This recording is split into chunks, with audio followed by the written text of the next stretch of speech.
안녕하세요. 저는 지금 70대 막 진입을 한 용따라물 운전사입니다. 그런데 이게 제 인생의 전부가 아닙니다.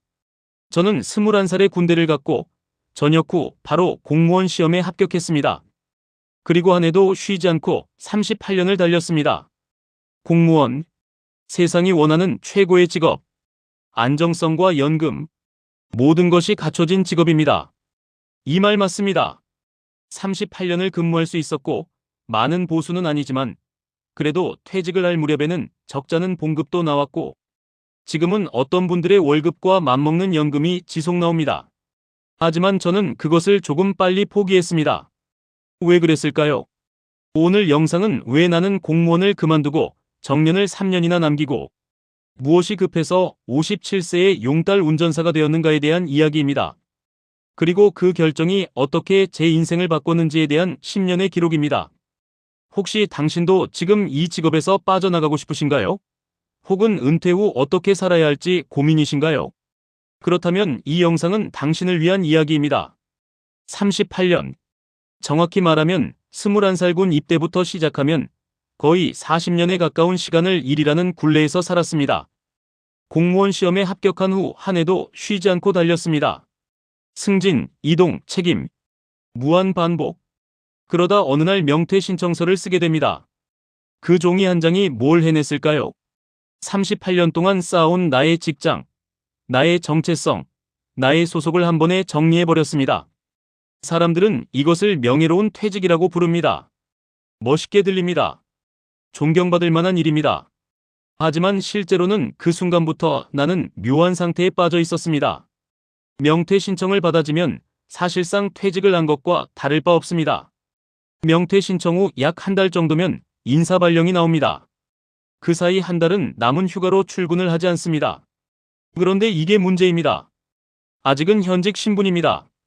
출근은 하지 않지만 여전히 공무원입니다. 술도 마실 수 없습니다. 사고라도 나면 끝입니다. 아무 일도 해서는 안 됩니다. 그 한 달이 정말 지옥 같았습니다. 어느 정도 마음다짐을 했다고 하지만 혼란스럽기는 준비 없는 퇴직과 마찬가지입니다. 밤마다 눈을 뜨면 이런 생각이 떠올랐습니다. 내가 이제 뭐지? 내가 더 이상 사회에 쓸모가 있나? 내가 사람들 앞에서 자신감 있게 말할 수 있는 게 뭐지? 이게 은퇴입니다. 아무도 말해주지 않는 은퇴의 현실. 38년간 당신을 정의했던 모든 것이 사라지는 경험. 그것을 이겨내는 것이 얼마나 어려운지. 밤마다 잠을 이루지 못했습니다. 새벽 4시, 5시가 되면 창밖을 봤습니다. 새벽 도로를 달리는 차량들이 보입니다. 일찍 출근하는 승용차, 새벽 배송을 달리는 택배, 화물, 버스, 트럭. 누군가는 이것을 보며 이렇게 말합니다. 저렇게까지 살아야 하나? 그렇게 힘들게. 그런데 저는 그 차들을 보며 다르게 생각했습니다. 아, 저 사람들은 빠른 출근 중이구나. 나도 아직 저기에 끼고 싶다. 나도 아직 누군가를 위해 일하고 싶다. 나도 아직은 내일이 있는 사람이고 싶다. 이것이 제 은퇴의 시작이었습니다. 절망과 동시에 찾아온 희망. 정말 역설적입니다. 그래서 저는 용따를 시작했습니다. 나름 많은 생각을 했고 발품도 열심히 팔아 정한 직업입니다. 주변 사람들의 반응은 예상한 대로였습니다. 왜 그런 거래? 그 나이에? 당신 공무원이었잖아. 연금 나오잖아. 그 말 속에는 걱정이 아니라 뭔가 더 깊은 감정이 들어 있었습니다. 신분 하락에 대한 두려움입니다. 우리 사회는 대단한 역설을 갖고 있습니다. 모든 사람이 은퇴 후 일을 계속해야 한다고 말합니다. 그런데 그 일이 자신의 이전 신분보다 낮으면 경멸합니다. 이것이 한국 사회의 민낯입니다. 하지만 저는 다르게 생각했습니다. 내가 일할 수 있다는 자체가 축복이다. 신분 하락?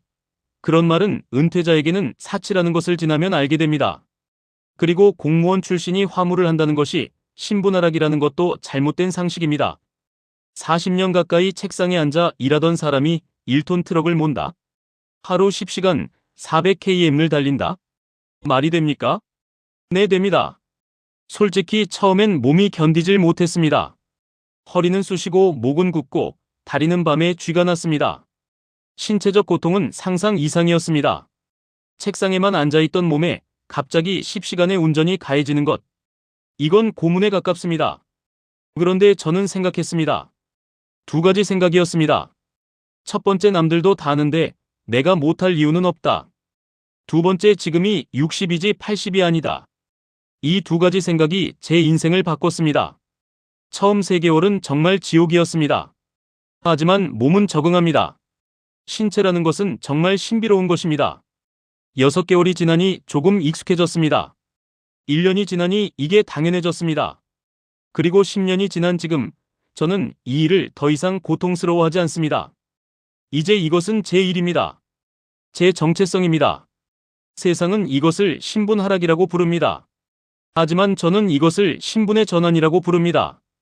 여기서 배우는 것들이 있습니다. 책에서는 절대 배울 수 없는 것들입니다.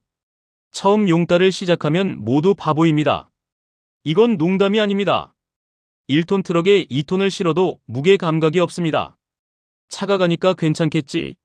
이렇게 생각하고 다닙니다. 화물을 싣고 발을 치는데 너무 어설퍼서 오히려 화주에게 배운 적도 있습니다. 아저씨, 그렇게 묶으면 위험해요. 60세 넘은 제가 30대 화주한테 혼나는 장면입니다. 이게 바로 초보의 현실입니다. 당신의 신분이 떨어진다고 느껴집니다. 그런데 저는 이것을 받아들였습니다. 배우는 것이다. 모욕이 아니라 성장의 과정이다. 용따를 시작한 지 6개월쯤 지나갔습니다. 수익도 기대 이상이고 일도 재미가 붙기 시작합니다. 가끔은 집사람도 함께 출발합니다. 그런 날은 멀리까지 가서 하루 외지에서 쉬기도 합니다. 여행이 별거인가요? 사랑하는 부인과 돈도 벌고 여행도 즐기고 이런 즐거움도 배웠습니다. 주변 지인과 함께 근무했던 동료들이 1명, 2명 제가 하는 일에 관심을 가지기 시작합니다. 나도 한번 해볼까? 처음에는 다들 반신반의했습니다. 그런데 제가 생각보다 괜찮게 벌고 재미있게 한다는 것을 보더니 1명, 2명이 따라왔습니다. 조수석에 어색하게 동승을 합니다. 그리고 일을 배우는 게 아니라 지금까지 오늘 얼마를 벌었지? 수익이 더 궁금해합니다. 우선은 돈이 되는지가 그들의 첫 번째 의문이고 도전의 첫 문입니다. 하지만 돈 앞에서는 모두 변합니다. 신분이라는 것도 결국 돈입니다. 그렇게 모인 사람들이 10명을 넘었습니다. 그들은 모두 은퇴 후 새로운 인생을 찾기 위해 온 사람들이었습니다. 공무원, 회사원, 자영업자, 다양한 배경의 사람들. 하지만 모두 같은 차 안에서 같은 고통을 겪고 있었습니다. 우리는 초보 용딸 모임을 만들었습니다. 2달에 한 번씩 모여 술 한잔을 합니다. 그 자리에서 우리는 뭘 했을까요? 서로의 실패담을 나눴습니다.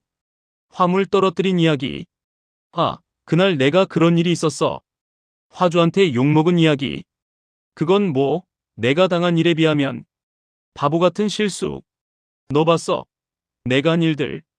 그 시간만큼은 우리가 왕이었습니다. 현장에서는 화주가 하늘입니다. 조금만 늦어도 눈치를 봅니다. 조금만 실수해도 욕을 먹습니다. 그걸 혼자 감당하면 사람이 위축됩니다. 자존감이 떨어집니다. 하지만 모임에서 우리는 그 화주들을 안주 삼아 씹었습니다. 그 사람 진짜. 아니, 그 주선사는. 그래도 내가 당한 것보다는 낫네. 이건 단순한 뒷담화가 아니었습니다. 이것은 심리적 해방이었습니다. 우리가 일상에서 견뎌야 했던 모든 모욕, 모든 치욕, 모든 스트레스를 이 자리에서 풀어냈습니다. 그래서 다들 그 모임을 사랑했습니다. 내주에 또 모이자.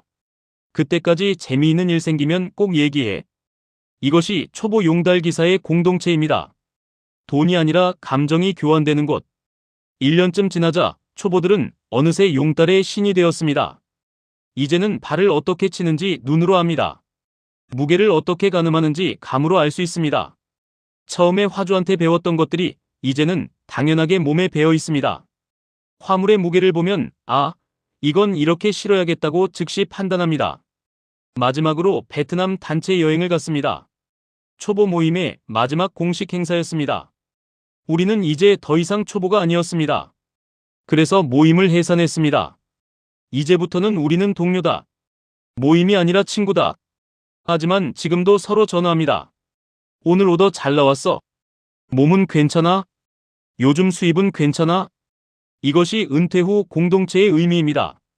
누군가가 있다는 것, 그것만으로도 충분합니다. 지금 제 근무지는 인천항 주변입니다. 대한민국에서 가장 바쁜 항구 중 하나. 아침 8시. 수많은 화물 사냥꾼들이 인천항에 몰려옵니다. 다들 핸드폰을 쳐다보고 있습니다. 오더는 0.1초 만에 사라집니다.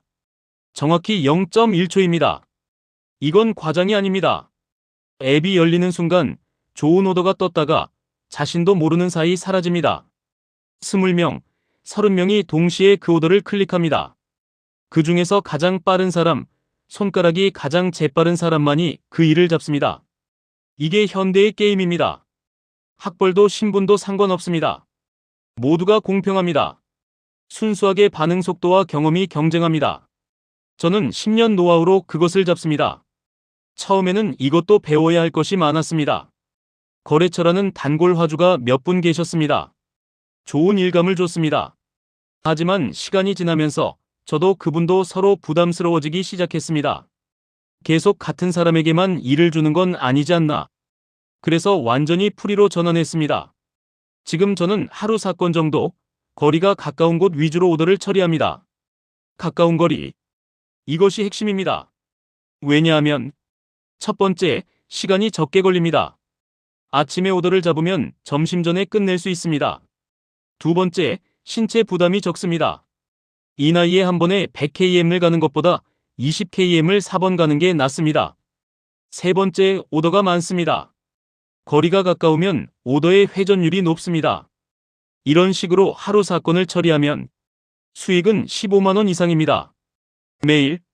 매일입니다. 화수분 직업 같습니다.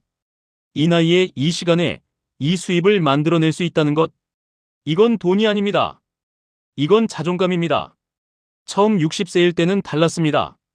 더 먼 거리도 갔습니다. 더 무거운 화물도 실었습니다. 욕심도 있었습니다. 저도 나 할 수 있겠는데? 지금 70세는 다릅니다. 이 정도면 충분하다. 내일도 나가면 일은 있으니까. 지혜가 생겼습니다. 인천항에서 일하는 80세 넘은 기사들도 있습니다. 그들과 얘기를 나눕니다. 아저씨, 언제까지 할 거예요? 글쎄, 이 정도면 충분하지 않나. 근데 건강이 괜찮으세요? 일을 조금 줄이긴 해도 그만두진 않는다. 내일도 있고 싶거든. 이것이 일의 진정한 의미입니다. 돈이 아닙니다. 내일이 있다는 것입니다. 내일을 기다리는 마음입니다. 며칠 전 지인의 집을 방문했습니다. 오후였습니다. 세수도 안 한 얼굴. TV가 켜져 있었습니다. 아무도 움직이는 사람이 없었습니다. 얼마 전 딸이 와서 잔소리하고 갔다고 합니다. 하루 종일 TV만 보지 말고 뭐라도 하라고. 이것이 노년의 비극입니다. 우리가 은퇴 후 두려워하는 것이 뭘까요? 돈일까요? 건강일까요? 아닙니다. 의미입니다. 내일이 없다는 것입니다. 내가 없다는 것입니다. 노년은 얼마나 오래 사느냐가 아닙니다. 얼마나 의미 있는 상태로 사느냐입니다. 같은 시간을 살더라도 ATV 앞에서 무의미하게 시간을 보내는 노년. 비일도 하고 배우고 만나고 성장하는 노년. 둘은 인생의 질이 완전히 다릅니다. 일 없는 노후라는 말을 많이 듣습니다. 은퇴했으니 이제 쉬어야 한다. 일은 이제 그만하고 여행을 가자. 운동을 하면서 건강을 지키자. 이것도 한쪽만의 이야기입니다. 일 없는 노후는 정말 위험합니다. 왜냐하면 첫 번째, 목적을 잃습니다. 내일의 이유가 없어집니다. 두 번째, 신체가 약해집니다. 움직임이 없으면 근육이 빠집니다. 세 번째, 관계가 끊어집니다. 함께할 사람이 없어집니다. 네 번째, 의미를 잃습니다. 나는 누구인가? 라는 질문에 답이 없습니다. 반대로 돈만 벌려고 일하는 노후도 잘못입니다. 왜냐하면 월급을 좀 더 벌어서 뭘 하나요? 여행을 가세요? 그럼 누구랑요? 고급 음식점에 가세요? 그럼 맛이 달라지나요? 이것은 허상입니다. 나이가 들수록 필요한 것은 돈이 아니라 의미입니다. 매일 헬스장을 가고 마라톤을 달립니다. 이것도 극단입니다. 왜냐하면 몸은 단련되지만 마음은, 관계는, 사회와의 연결은, 운동은 수단입니다. 목적이 아닙니다. 그럼 뭐가 정답일까요? 저는 이것을 슬기로운 은퇴라고 부릅니다. 세 가지가 필요합니다. 첫 번째는 일입니다. 마이너스 돈을 버는 것이 아니라 내일이 있다는 것. 두 번째는 건강입니다. 마이너스 운동도 하고 먹을 것도 챙기고 잠도 자고. 세 번째는 관계입니다. 마이너스 혼자가 아니라 함께 누군가와 연결되어 있다는 것. 이 세 가지가 모여야 비로소 내일이 기다려지는 상태가 됩니다. 저는 지금 세 가지를 모두 하고 있습니다. 매일 인천항에서 용따를 합니다. 건강 10시간 운전하고 가끔 운동도 하고 건강을 신경 씁니다. 관계 유튜브로 구독자들과 만나고 초보 모임 친구들과 전화하고 화물 기사들과 대화합니다. 유튜브를 시작한 이유가 있습니다.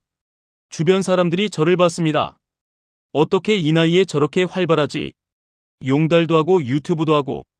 그리고 궁금해했습니다. 보기는 재미있게 봤는데 어떻게 하는 거예요? 그들의 질문에 답해주고 싶었습니다. 그리고 동시에 누군가는 나처럼 살고 싶을 것 같았습니다. 저는 인천항의 기사들을 위한 유튜브도 두세 가지 만들었습니다. 대부분은 화물 관련 기사, 화주와의 불편한 이야기입니다. 그들이 뭘 원할까요? 대리 만족입니다. 아, 저 사람들은 당했는데 나는 안 당해야지. 내가 겪은 일이 나만의 일이 아니구나. 누군가는 나의 이야기를 들어주고 있구나. 이것이 유튜브의 가치입니다. 연결입니다.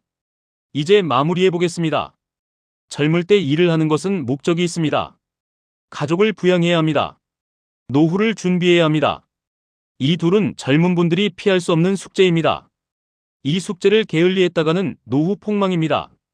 그런데 이 준비를 완벽히 하지는 못했지만 어느 정도 해온 분이라면 노후는 달라집니다. 일에 대한 재미가 생깁니다. 오늘은 어떤 화물이 올까? 오늘은 누굴 만날까? 오늘은 어디까지 가야 하나? 이것이 낭만입니다. 그리고 동시에 안정감입니다. 내일도 있고 모레도 있고 그 다음도 있다는 것. 당신이 누군가에게 필요하다는 것을 느껴보세요. 당신의 경험이 누군가를 도울 수 있다는 것을 알아보세요. 이것이 진정한 일입니다. 반대로 매일 건강을 위해 운동만 한다? 이것도 못할 짓입니다. 왜냐하면 당신의 건강은 뭐 하려고 지키나요? 더 오래 살려고. 그런데 뭐 하면서 오래 살 건데요? 건강은 수단입니다. 목적이 아닙니다. 당신이 할 일이 있을 때 그 일을 하기 위해 건강이 필요한 것입니다. 내일이 의미 있는 하루가 되려면 미리 준비해야 합니다. 지금부터입니다. 당신이 80세가 되었을 때, 90세가 되었을 때를 생각해 보세요. 그때 당신은 혼자일까요? 함께일까요? 할 일이 있을까요? 없을까요? 기대함이 있을까요? 절망만 있을까요? 이 모든 것은 지금의 선택으로부터 시작됩니다. 저는 10년간 공무원 신분에서 용달 운전사가 되었습니다. 그리고 이것이 최고의 선택이었습니다. 왜냐하면 첫 번째, 나는 여전히 필요한 사람입니다. 두 번째, 나는 여전히 성장하고 있습니다.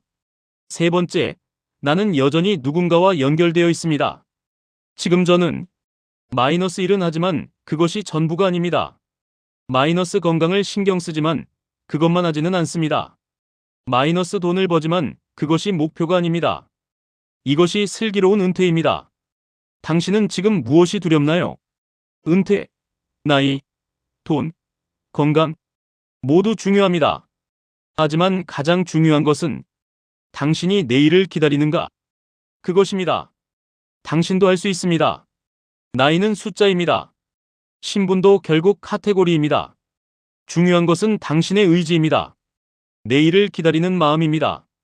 그 마음만 있다면 당신도 나처럼 할 수 있습니다. 이 영상이 도움이 되셨다면 구독과 좋아요 부탁드립니다. 그리고 댓글로 당신의 이야기도 나눠주세요. 당신의 은퇴 계획은 뭔가요? 당신의 꿈은 뭔가요? 우리는 함께입니다. 끝까지 봐주셔서 감사합니다.